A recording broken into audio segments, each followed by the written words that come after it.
So this is the K-Mini Keurig coffee maker here. So you can see this is, along the slim line. They basically have the K-Mini, they have the K-Mini Plus and the K-Slim that are all very similar. So the big difference is the K-Mini holds basically 6 to 12 ounces of water back in here. The K-Slim has 8, 10, and 12 ounce options.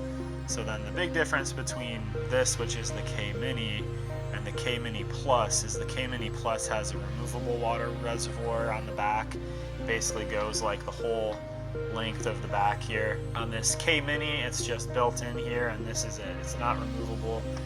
You can see right here though, it's got markings for 6, 8, 10, and 12 ounces.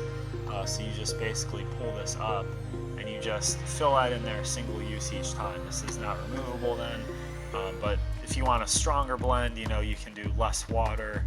So it's easy because you can see all of that right there, so that's nice. But you kind of have this, you just got one button here on the top, you just control the size.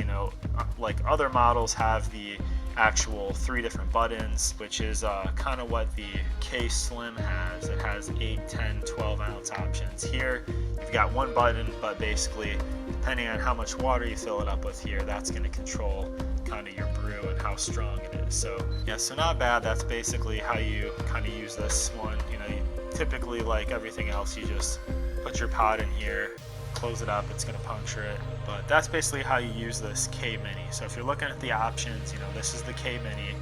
The K-Mini Plus is if you want to have the removable water reservoir, like I said.